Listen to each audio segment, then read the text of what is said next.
We hope that the audience understands the importance of achieving these goals by the end of our presentation. Reasoning with employees through detailed explanations and emphasizing changes and priorities are extremely important when defining the what, why, and how parameters to employees.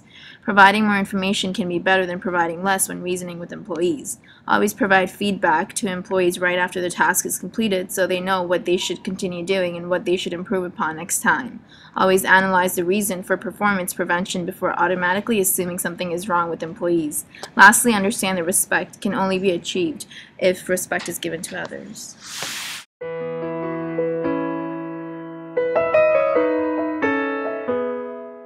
The first hidden influence for poor employee performance is employees don't know why they should do it.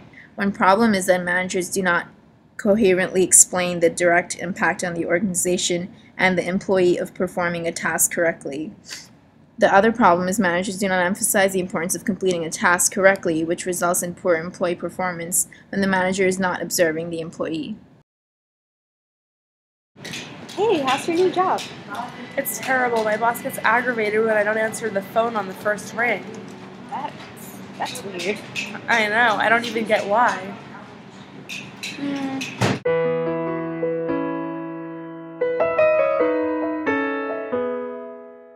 Preventive solutions to employees don't know why they should do it are to tell the employee the reason for task performance and explain any reasons for change. How were sales yesterday? Hey, well, there were some people here yesterday, but no one bought anything, even though we had good stuff.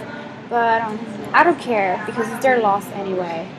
Well, we really can't have that mentality here, otherwise we'll lose profits and lose customers, and that definitely ruins our reputation. So it's really important to keep a positive mentality here, okay? Alright, I'll keep that in mind. Thank you. The second hidden influence for poor employee performance is employees don't know how to do the task. One problem is managers tell the employees how to accomplish the goal rather than teach them because managers often confuse telling with teaching. Telling is not the same as teaching because telling is expressing the thoughts in words and is an active part of teaching, whereas teaching is an act of giving instructions so that learning can be transferred. Teaching can occur without telling. Demonstrating is one method of teaching without telling. Other problems for employees not knowing how to do their tasks are a well-performing employee may lack the skills to teach other employees, and managers speed through the demonstrations, often missing important details on how to do a task. Mika, can you, one of the customers messed up one of the tables. Can you go fold it for me? Of course.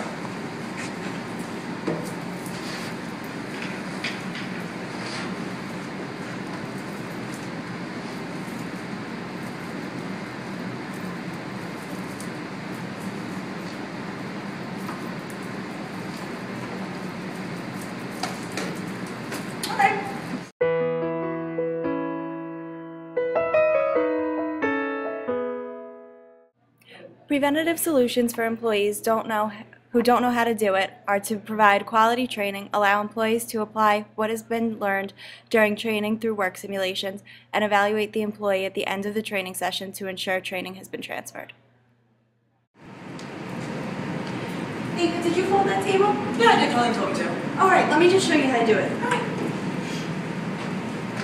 So when you fold, you want to make sure that the largest sweatshirt goes on the bottom and the smallest one goes on the top. Alright. And then, let me show you how to make a nice neat pile. You're going to fold the sleeves in, and then fold it across. Oh, alright. And then the biggest one goes on the bottom, and the smaller one goes on the top. And then you just keep doing it like that. Okay, alright, thanks. No problem. The third hidden influence for poor employee performance is employees don't know what they are supposed to do because, for one, employees do not know the specific tasks they should perform, so they keep guessing. 2, job descriptions are unspecific because they do not accurately define job behaviors. And 3, there is confusion between responsibility and activity.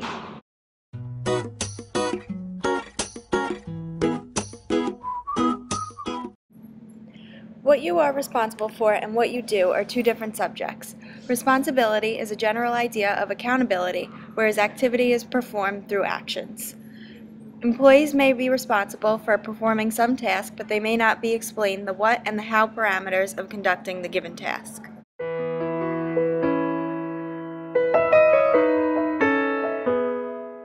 Preventive solutions for employees don't know what they are supposed to do are to provide accurate job descriptions that reflect job behaviors, Identify when each step should begin and end and the result of achieving each step.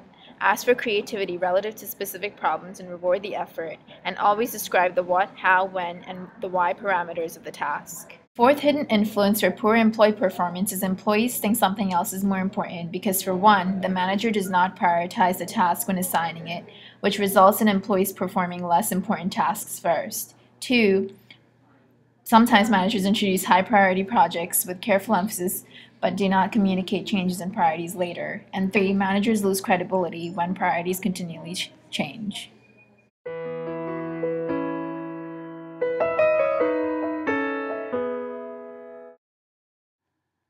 Preventative solutions. Label a work according to its priority. Tell employees which tasks are more important and which tasks are less important.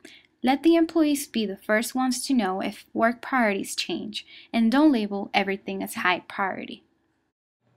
The fifth hidden influence for poor employee performance is employees think that they are doing it, which is a problem because employees are not aware what they are doing right and wrong due to inadequate feedback.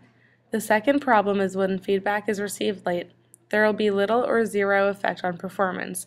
And the third problem is when employees receive nonspecific feedback from managers, it inhibits employee performance.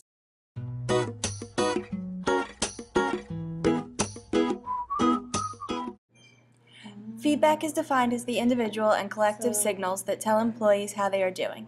Feedback can be general or specific, and it can be positive, neutral, or negative.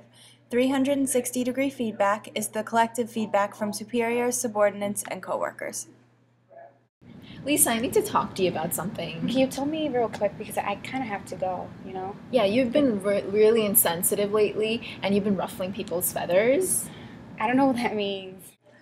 Preventative solutions are to provide feedback, often to increase performance in a timely manner, communicate and display information about the quality and quantity of work performance, record achievement rates, not failure rates, provide specific and neutral feedback about poor performance, and use 360-degree feedback where possible so that employees receive feedback from multiple sources. Hey Lisa, do you have a second? Yes, I do, sure. Yeah, I need to talk to you about our staff meetings. I noticed that you've been interrupting people constantly, and I've received a lot of complaints about it. And I was wondering if you could maybe stop interrupting people so that the meetings can run smoothly. Oh, sure. Thank you for your observations. I'll definitely keep that in mind. Okay, next thank you, time. Lisa. Thank you.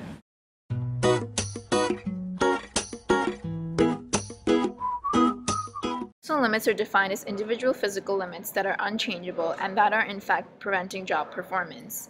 Personal limits are either permanent or temporary.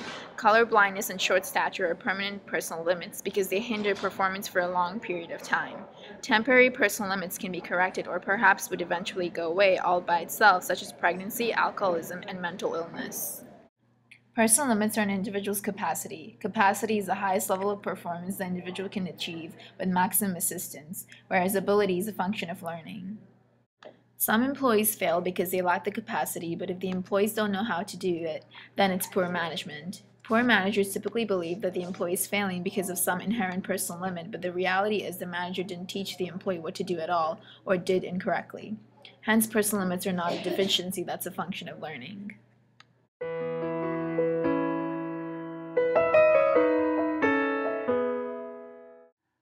Preventative solutions. Be aware that a personal limit is an individual's capacity. Know the difference between capacity and ability. Identify critical limits that may relate to failure during the hiring process. Describe the problem specifically when discussing performance problems, and question your management techniques before labeling an employee who is not performing correctly as failing due to his or her personal limits, because it is often the last reason for non-performance.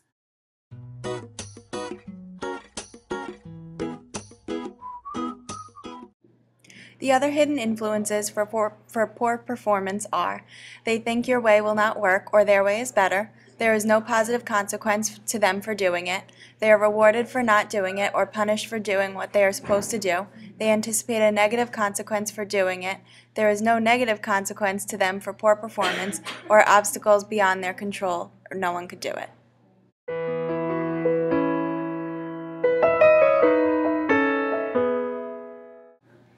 Preventative management is defined as the intervention of manipulating elements in a specific work environment to bring about a predicted outcome that would not have happened without that intervention. In other words, preventative management keeps things running by denying the people the opportunities to fail. Employees generally don't do what they are supposed to do because of poor management, which is why managers should use preventive management as an intervention system in order to keep employees performing right. In order to see improved performance at work, managers need to apply the preventive management strategy by following the before and after steps. Lastly, managers need to follow up with the employees. Follow up and find out if employees are doing the work they're supposed to be doing. Checking up is an important preventative management delivery system.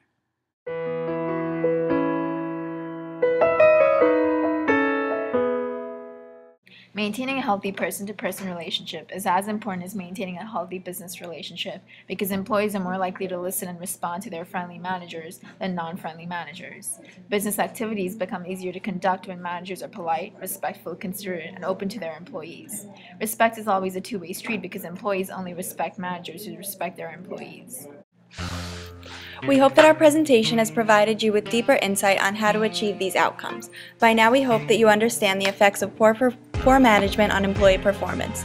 Our presentation focuses on how to improve managers as each problem and solution is presented. When managers manage employees correctly, employees are more likely to be engaged in their work, increasing productivity. When managers respectfully explain all of the important parameters needed for an employee to perform well, employees are more likely to demonstrate higher commitment to their work, reducing turnover and absenteeism.